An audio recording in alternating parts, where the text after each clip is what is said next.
Hello and welcome to North Country Matters. My name is Donna Seymour. I'm a member of the St. Lawrence County League of Women Voters, one of the civic partners for this show. Today we're going to be talking about a big problem, which is food waste. It's a big contributor to global climate conditions, and today's guests are here to tell us more about the problem and some solutions. So our guests today are Dewaters and Stefan Grimberg. They're both at Clarkson University, and they're here to talk to us about a food to waste energy program that's being run in Canton that addresses one aspect of the growing food waste problem. Welcome to you both. Thanks, Donna. Thank you. Thanks, Donna. So according to 2011 estimates, 1/3 of all food produced globally actually ends up in the garbage. That's 1.3 billion tons of food per year that goes uneaten. The Food and Agriculture Organization of the United Nations estimates that collectively this food waste adds a CO2 footprint of 3.6 gigatons of carbon dioxide. So Jan, let's start talking about the food that's wasted here in the U.S. Our national numbers really mirror the international food waste, doesn't it? Yeah, they do. Actually, they're even a little bit worse. Here, it's more like 30 to 40% of our food is wasted, and when it comes to produce, just about half of the fresh produce that we grow and produce in this country gets thrown away.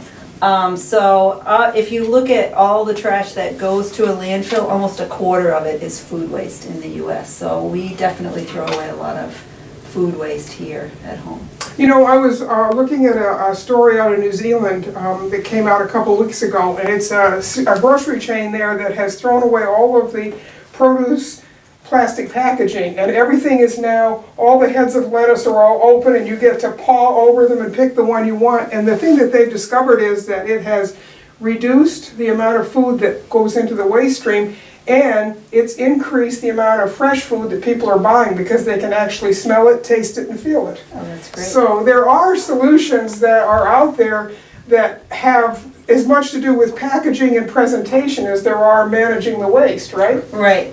Absolutely. So one of the things that we know is that the big grocery stores, the big food producers and the big food sellers are part of the problem.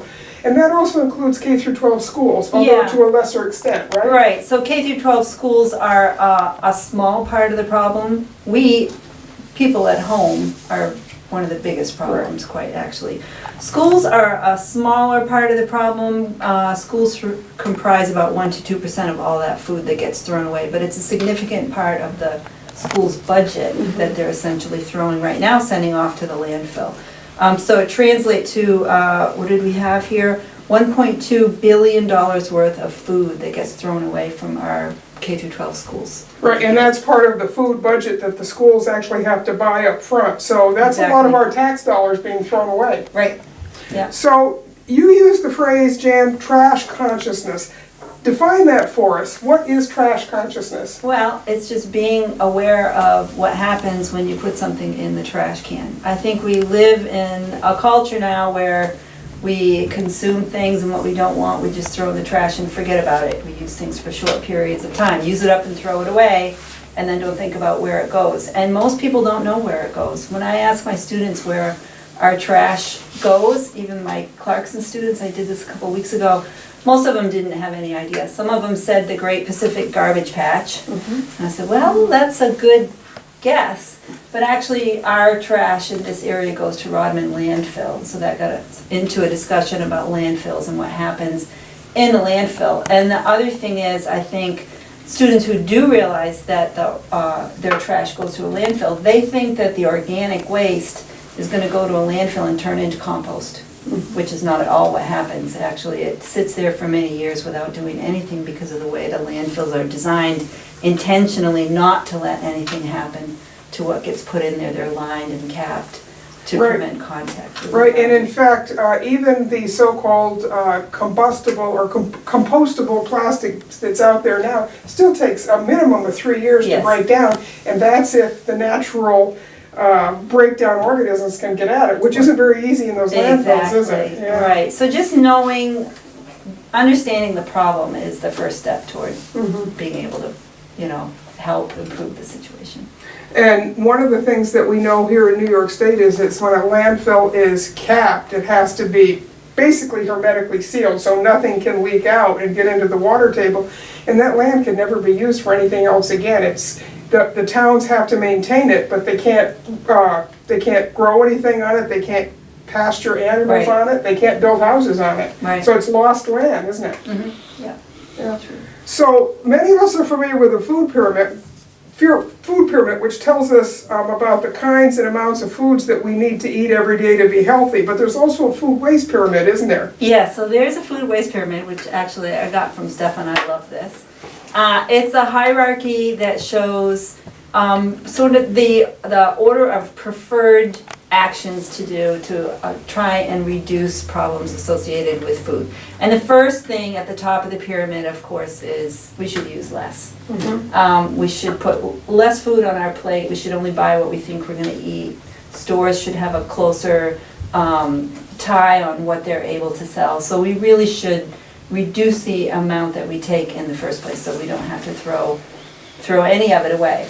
The next level down, if we do have extra food, is of course to feed hungry people. There are other people who need that food that we don't want to eat. And then below feeding people is feeding animals. And then below that is to use that food for industrial processes. And that's where anaerobic digestion comes in. That's called resource recovery. And that's what we're doing with the food that's getting collected at Canton, the waste food.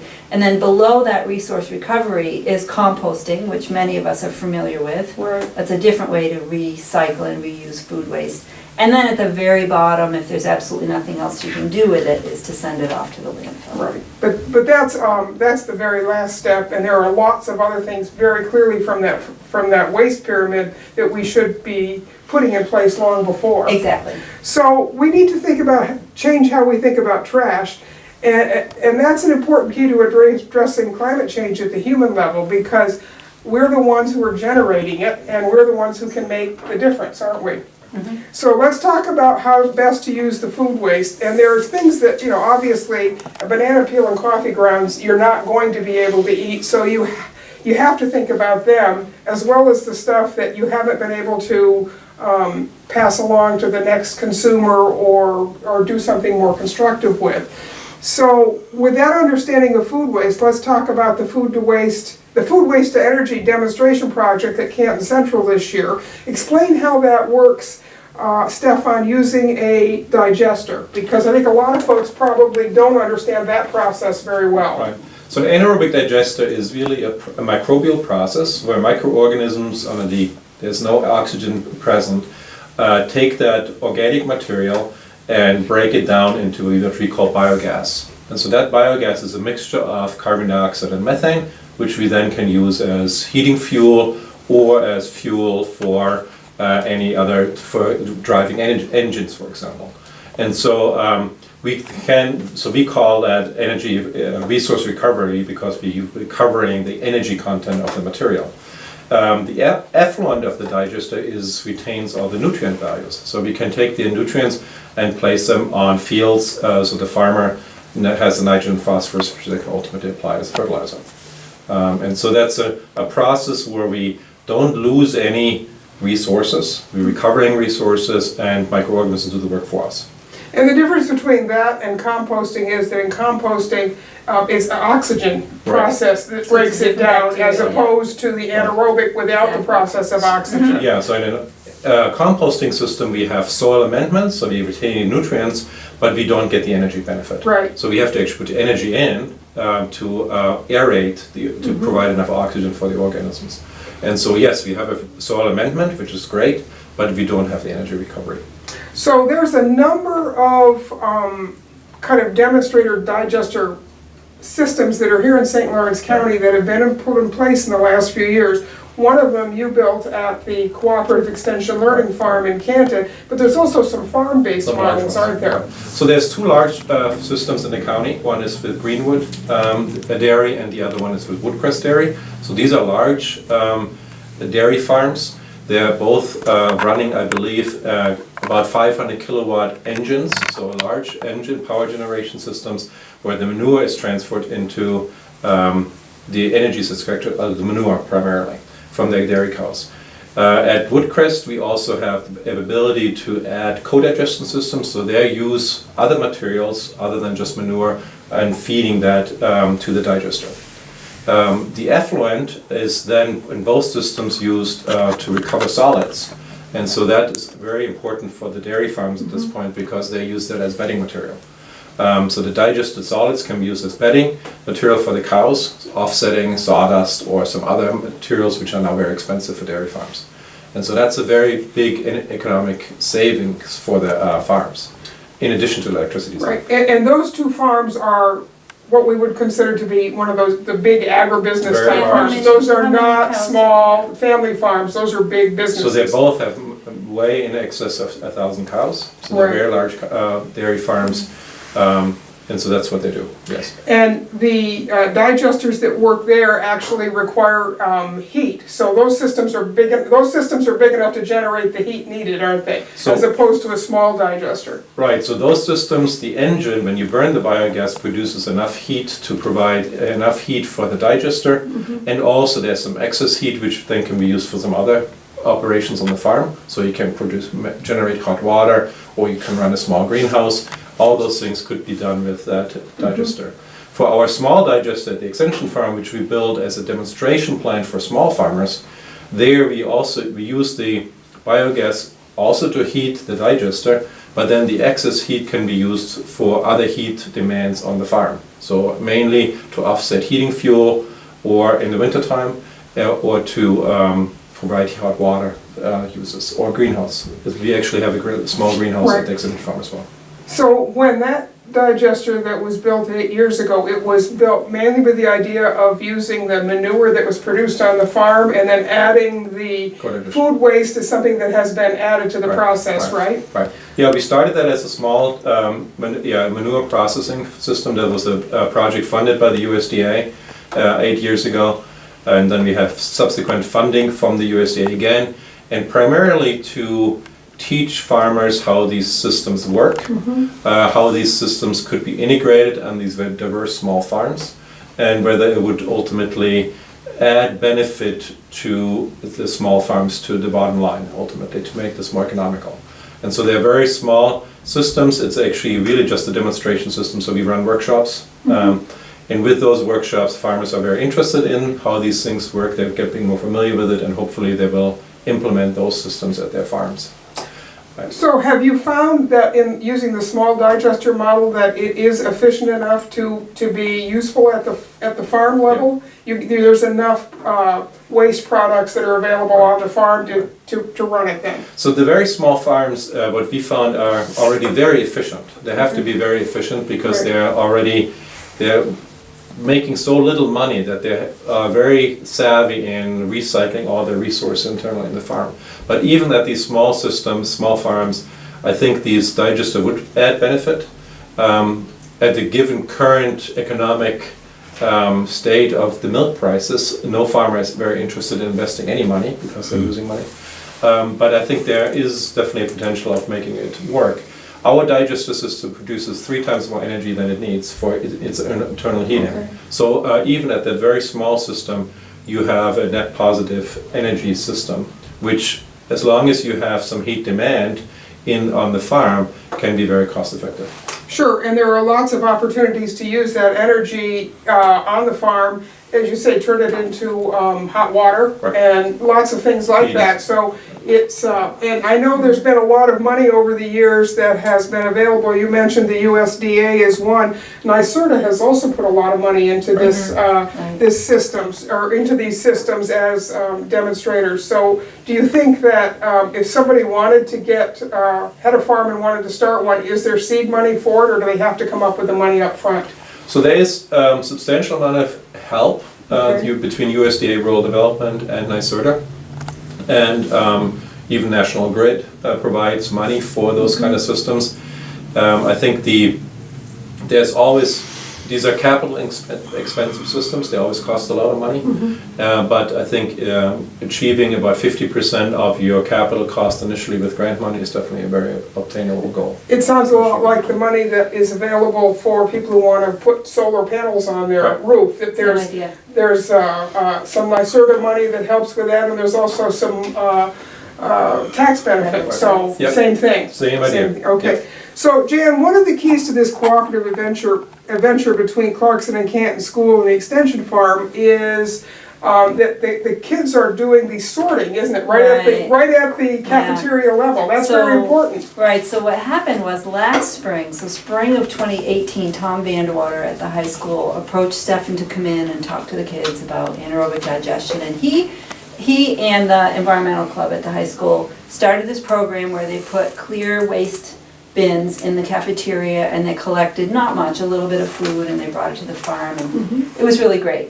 And this fall, the kids were asking, when are we going to start doing that again? And so we were able to get a grant from Constellation Energy, and they are funding a 12-month-long project that has allowed us to expand that food collection system in the cafeteria. Now they're doing it in the high school and the middle school, and I have to say the middle school is going gangbusters. Those kids, every bit of food goes into those bins.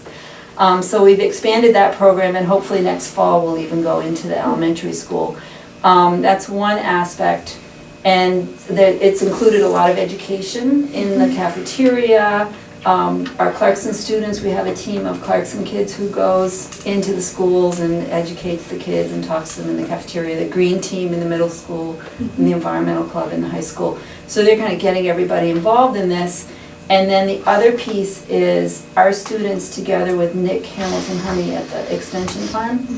She's the education person at the farm.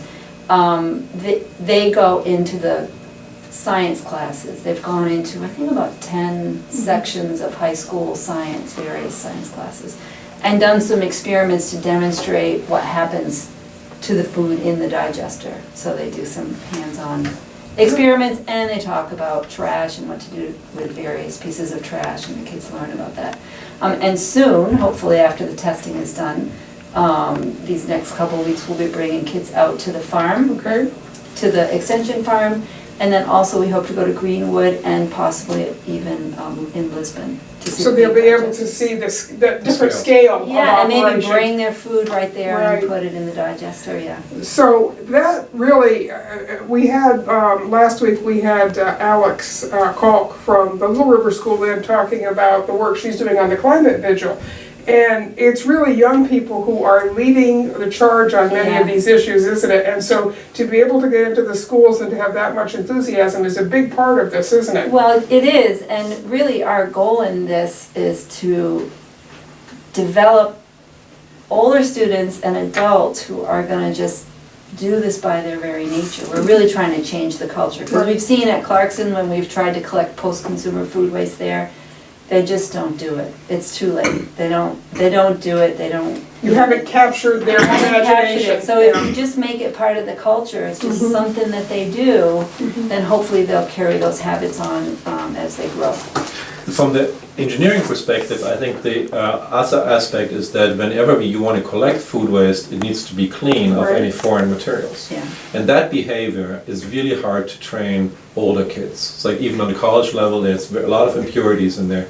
Versus we found that when we do this in the middle school and the high school, not only are they enthusiastic about collecting waste, but it's very clean. And so that's the behavior we want to instill in the students. So they become your self-sorters. Right, exactly. Yeah. That becomes second nature, and we don't have to worry about clean, dirty feedstock anymore. I think Tom Vandewater, he really wants to get it to a point where they can bring their food waste to Greenwood.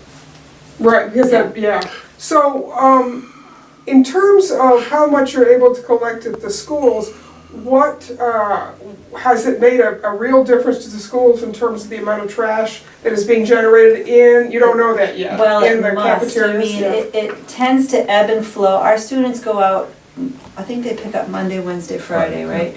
And 2 days worth of food waste sometimes will literally fill up the car. There'll be, how big are the buckets? The 20 liters. 20 liter Okay. buckets? And we have 10 of them. Okay. They fill Really up, full. so they're full. Full. And that's in just 2 days? days. Yeah. Yeah, So that's a lot of okay. waste. So, And it's that- heavy. yeah, too, well, it so is if too, you yeah, because think there's a about lot of, there's a tipping lot of water Right. usually in that, so there would be a lot of weight to Yeah. it. So, Stefan, we're seeing municipalities explore the digester model as well too, to break down solids in the waste stream and produce methane, which again is sort of a closed loop as opposed to the way a lot of places are still doing it with the big open ponds and, you know, aerating. So what's the, where does that technology stand right now? If a municipality wants to get into that, is there help?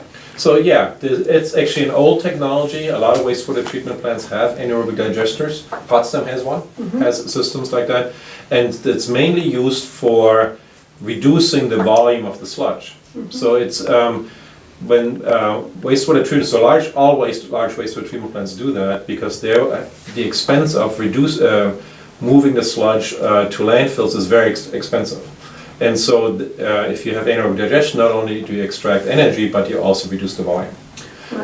And so a lot of municipalities at this point are contemplating about adding food waste collection systems so that the public can ultimately not only dispose the sludge there, but also we can ultimately also add food waste to them. And so that would increase the energy production of the wastewater treatment plant so they can be net neutral.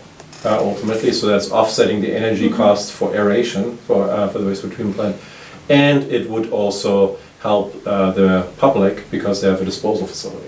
So that's actually, that would be a good tool for becoming a smart climate community, is to be able to pull that recoverable resources out of your waste stream. Exactly. Right, yeah. Right. So that's happening, and so there's funding for is again NYSERDA, it's the environmental DEC, all those where municipalities typically get their funding from, they are very encouraging to fund those kind of initiatives for wastewater treatment plant upgrades.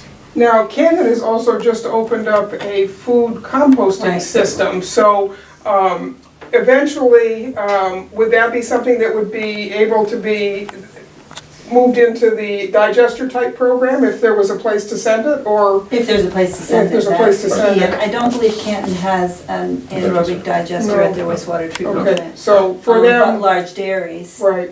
yeah, that would be a Okay. possibility. So in 2020, there's a new law in New York State that goes into effect that will make it illegal for large food vendors like grocery stores, restaurants, schools, etc., to put food into the waste stream. They're going to have to find ways to either donate still edible food or send it to a composting facility or a digester if one exists within 25 miles. This has got the potential to really transform the waste problem here in New York, doesn't it? It's huge. Yeah. Yes. Yeah, Yeah, so Canton is really smart to be. on the leading edge of Yeah. that, right. Yeah. So we have community solar, we have community composting like in Canton. So does this present economic opportunities for communities to put these systems into place now so that they can be one of the collection points? Absolutely, yeah.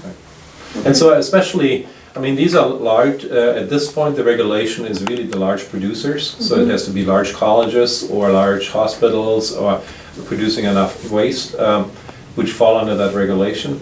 But I think it's really coming down to the point where, yes, it's a business opportunity for municipalities to have digester facilities or composting facilities to receive and treat that waste. And ultimately develop a resource for the community. So Right. Canton produces great valuable compost. We could produce great valuable energy and fertilizers, so all that, it makes complete sense. So let's switch, change horses in midstream a little bit here and talk about doing this at the home level or maybe even the neighborhood level. Obviously, not everybody's going to want to do that, and not everybody has a large farm situation, but we all produce compostable or digestible waste, don't we? We sure do, yeah. So how does that work at the home level, Stefan? So there is technology available at this point for home-style digesters, which we actually have one at the extension farm. We bought a little system which is non-heated and it's so you essentially the digestion process slows down in the wintertime, or is maybe not great in the winter, to say the least. Or slow, Or very slow, yeah, or very slow. right.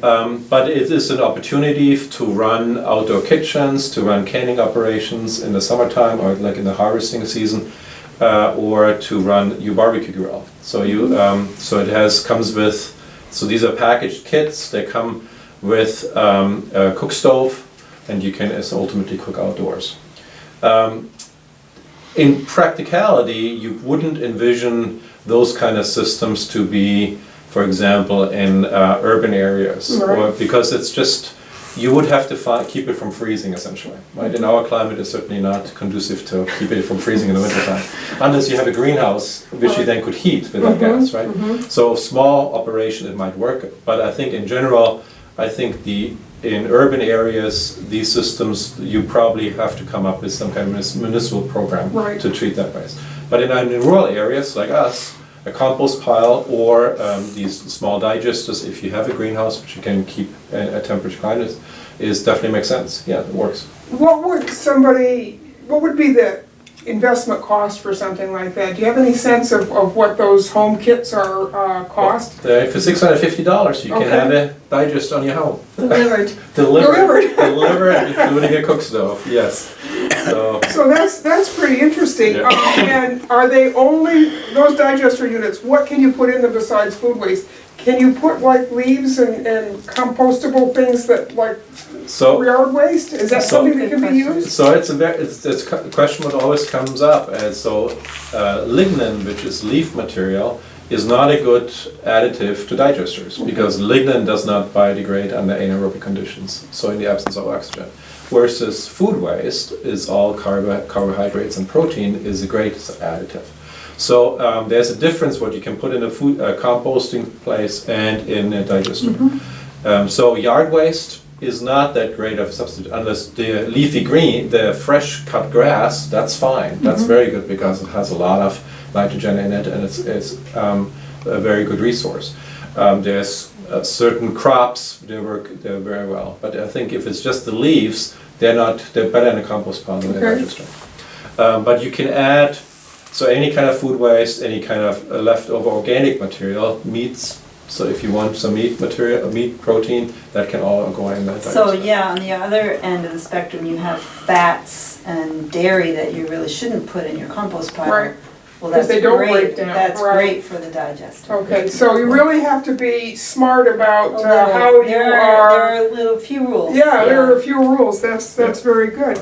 So that's good to know because if you think that you're going to get one system and it's going to solve all your problems, that's not the way it works any more than it works that way in Mother Nature, does it? So we're kind of on the cusp of being able to make our homes not only energy efficient but energy producers, aren't we? We've got you can put solar panels on your roof. You can charge your electrical vehicle with it for your transportation. I've seen some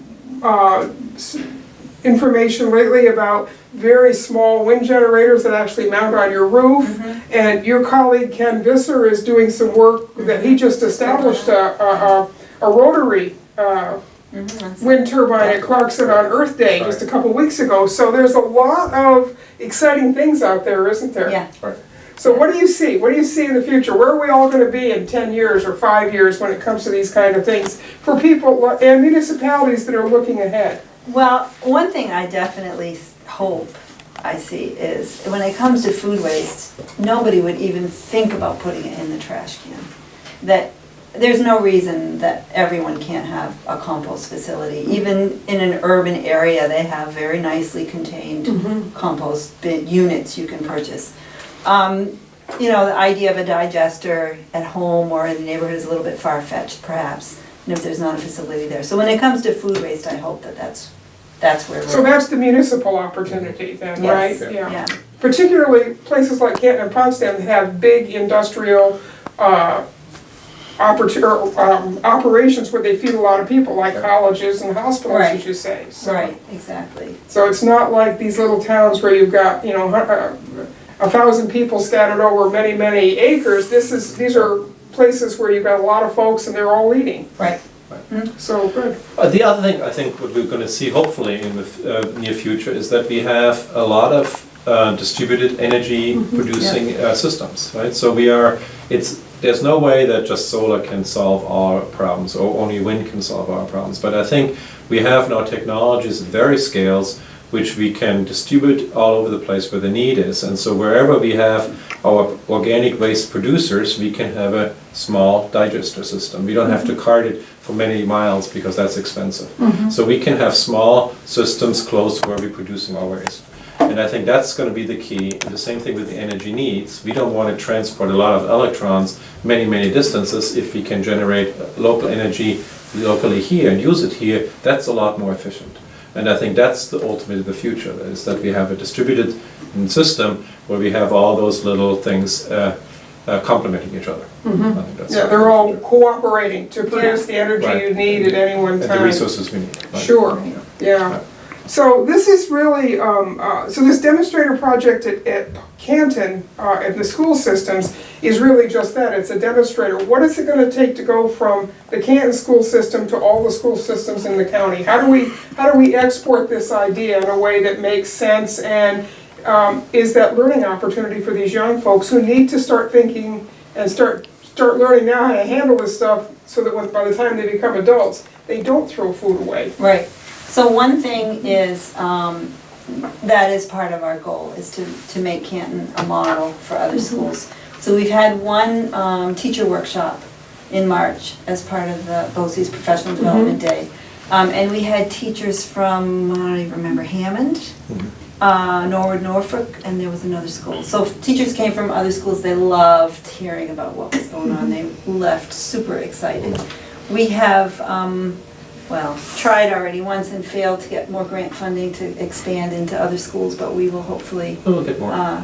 Continue that. I think it's just going to be small steps. Spreading the word, letting people come and visit, people talk, kids talk, Sure. teachers talk. Sure, Yeah. and the fact that the learning farm is available for people to come, anybody to come and Exactly. see their operation. And in fact, one of the things in the show notes is they have a little slideshow that talks about how it works, and we'll put that in our show notes, so if people are interested, they'll have the opportunity.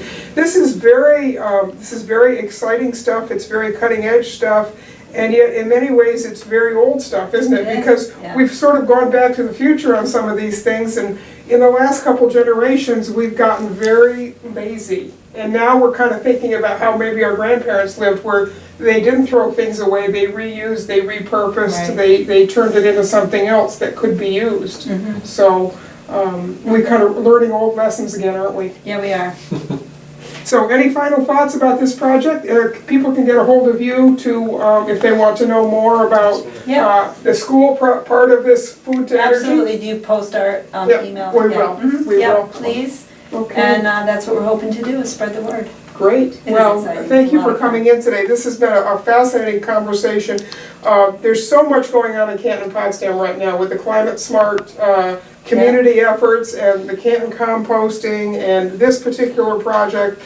I really feel like St. Lawrence County is on the move, and in a good way, aren't they? Yeah, it's good. All right. Thank you both for coming in. Thank you. So these conversations are a production of North Country Matters, which is filmed here in the Fred W. Cleveland Computer Center of the Potsdam Public Library. The civic partners for this show are the St. Lawrence County League of Women Voters and the Potsdam Public Library. Until next time, remember, our North Country Matters. Yeah, thanks. That's great. Thank you. Thank you. Nice. Very good.